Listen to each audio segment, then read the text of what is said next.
Nah ini cara nyucinya gimana ya? Kalau nyuci biasa kan nanti pasti ada air kena sini nih. Kalau dilap doang lengket. Ini jadi kayak gini deh. Selamat datang di channel YouTube Swanly. Kali ini tuh aku akan review blender dengan yang viral di TikTok ya. Dia ini mereknya SKRS. By the way ini blender portable. Kalau ngomong mini sih ya nggak terlalu mini-mini banget lah ya.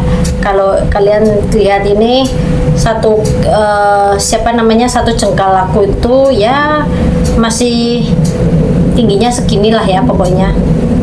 Nah, terus kalau kalian tanya apa sih kelebihannya, apa sih kekurangannya, terus kalau ini tuh rekomen banget nggak sih atau gimana gitu, kalian tonton video ini sampai selesai, jangan di skip pokoknya, oke?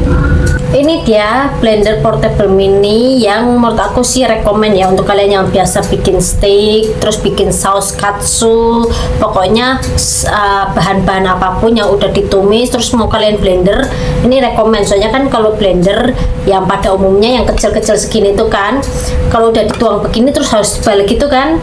Nah itu aku nggak suka tuh, apalagi kalau kita pas buru-buru ya, kayak ribet amat habis kayak gini lagi ada, jadi panasnya kayak double-double. Nah kalau ini itu jadinya kalau udah kita selesai tumis, misalkan mau bikin saus katsu, udah kita tumis gitu, masukin aja ke sini, terus habis itu chop aja, langsung dicop aja begini, blender aja deh, tinggal dipencet aja di bagian sini. Tapi kalian jangan jangan sampai gagal fokus. Kalau sampai gagal fokus kalian bahayanya kenapa? Kalau kalian mau tahu, ini dia bahayanya, karena dia ini kan sudah kesimpan baterai ya, sudah ada baterainya. Jadi kalau kepencet aja itu dia udah malah langsung muter. Jadi kalau kalian mau pegang ini jangan pegang begini, apalagi tangannya satu di sini, walah bahaya, nanti pasti tangan kalian bisa kena.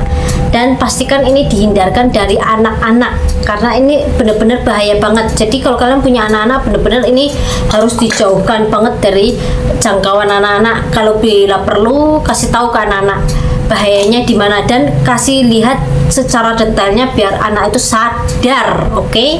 Kalau nggak sadar nanti kecelakaan, masuk rumah sakit lah, nangis lah, apalah segala macam ada. Nah pokoknya menurut aku sih rekomen kalau kita orang dewasa yang fokus ya. Kalau nggak fokus itu bahayanya cuma di situ. Tapi permasalahan keduanya itu karena ini kan ada lubangnya di sini ya, dan dia kan di sini kan ada kayak kelebihan ya untuk nancepin si lubangnya ini. Nah pas mau masukin di sini tuh kita nggak bisa langsung sluk kayak gitu, nggak bisa. Jadi kita harus ngepasin si ininya nih. Ini tuh untuk kayak pengganjal gitu loh. Jadi kalian perhatikan ini. Nah ini dia nih di sini.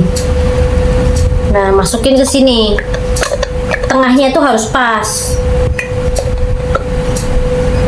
Nah kalau udah pas, tengah udah pas, tapi kalau ini kalian lihat sendiri, kalau ini nggak pas nggak bisa kan, puterin dulu. Nah kesini otomatis langsung masuk.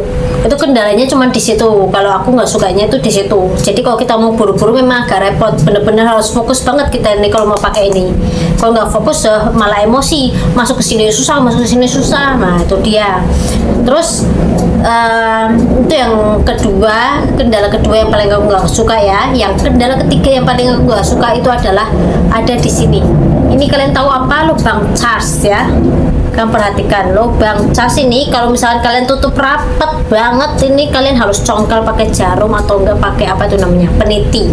Nah kalau kalian tanya, lah bukannya ada kayak ininya yang kelebihan yang untuk bukanya ini nih, kalian perhatikan ini memang ada kelebihannya kecil banget, tapi ini kalau udah ngepres di sini susah. Nanti aku kasih lihat videonya. Jadi aku kemarin aku kira ini ada ininya aja gampang lah, bukannya taunya nggak bisa.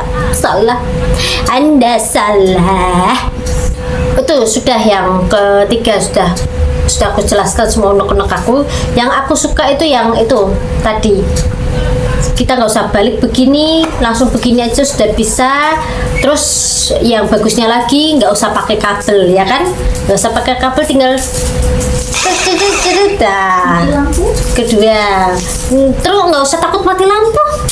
karena udah dicas. Makanya kalau kalian udah pakai ini ya, jangan lupa dicas, apalagi kalau kalian pakainya lama banget, udah sekitar 2-3 jam, dicas aja lah ya. Nanti aku kasih petunjuk juga, Deng. Nanti ada lampu atau enggak gitu ya, biar kalian nggak salah paham, terus biar kalian nggak tanya-tanya lagi sama Aki, oke?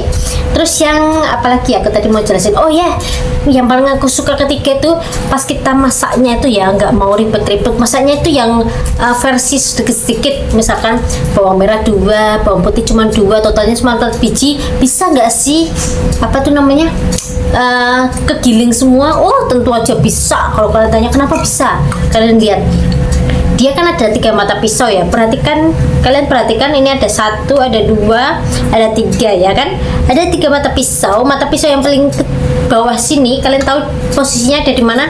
Di sini tuh. Kalau ini posisinya di sini, jadi kalau kalian punya bawang, bawang kan dia nggak yang kecil banget begini kan, satu bawang aja tuh kalau kalian taruh di sini aja ngeganjel banget tuh. Jadi kalau misalkan kalian mau masaknya mungkin pribadi doang untuk kalian sendiri, tentu aja masih bisa nih. Kalian perhatikan nggak guys, mata pisau 1, mata pisau kedua, nah ini yang ketiga di sini. Ini aku kasih lihat ya. Nah nih mata pisau yang ketiga di sini, tuh tepatnya tuh di sini. Jadi kalau misalkan kalian taruh bawang merah apa bawang putihnya pas di bawah sini, nggak bisa nutup, harus di sampingnya sini dong. Biar apa? Biar gampang nutupnya, kegrep. Kalau nggak ngegrep gimana caranya blendernya? Nggak bisa dong. Ya bisa sih, tapi kalau kalian harus pegang begini ya. Kalau nggak dipegang begini kan nanti ininya bisa terbang, malah aneh ya kan. Kalau ngegrep begini kan, meskipun nggak dipegang, taruh meja begini kan aman, nggak usah lari-lari, nggak usah pegang-pegang begitu ya enggak. Pokoknya kalian harus tonton lah, nanti aku kasih contoh-contohnya, oke? Kerap, jadi dia masih ada lubang gitu loh guys, nanti masih ada lubang di sini tuh, jadi harus bawangnya singkirkan dulu, jadi nanti kalau mau pasang biar gampang. Coba deh.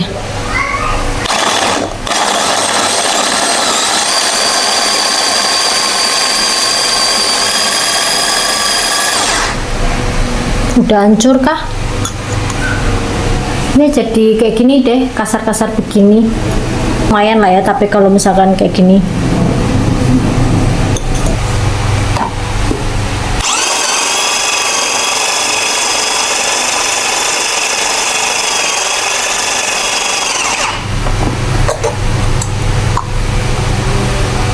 Lumayan lah ya daripada kayak tadi.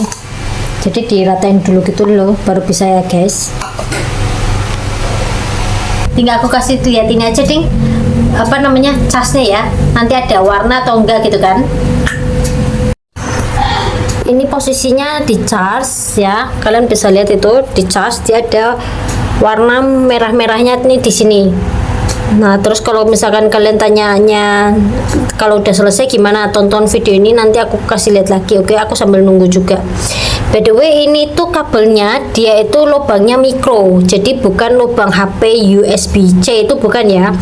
Kalau misalkan kalian masih punya kabelnya apa mikro yang agak panjang, pakai itu aja. Tapi kalau nggak punya, udah pakai bawaannya dia aja. Nah ininya pakai punya HP kalian lah, kalian kan pasti punya HP semua kan, nah itu pakai punya HP masing-masing, oke? Nah ini kalau udah full, dia nggak ada tanda apapun lagi, ini tinggal dicabut aja deh, cabut aja guys. Hangal temen, pas pertama kali pas selesai pakai ini aku jadi baru kepikiran, ini cara nyucinya gimana ya. Kalau nyuci biasa kan nanti pasti ada air kena sini nih, apa cuma dilap doang? Masa kalau dilap doang nanti apa nggak bersih kalau dipakai terus-terusan? Ini yang jadi pertanyaan nih. Kalau misalkan habis pakai dicuci terus langsung di apa namanya, dikeringkan, bisanya pasti bisa, cuman kan pasti ada air yang masuk ke dalam sini ya kan. Sini kan ada lubang, nah lubangnya ini nanti kan pasti sambung ke listrik, belum lagi nanti kecipratan yang bagian sini, apalagi yang tombol sini tuh. Gimana nih caranya nih, solusinya? Kalau dilap doang lengket, masih kurang tahu nih. Terima kasih untuk kalian semuanya sudah nonton videoku kali ini. Kalau kalian misalkan suka dengan video aku, jangan lupa like, Kalau mau tonton terus video aku atau ikutin aku terus, jangan lupa subscribe channel aku, oke? Sampai jumpa di video berikutnya.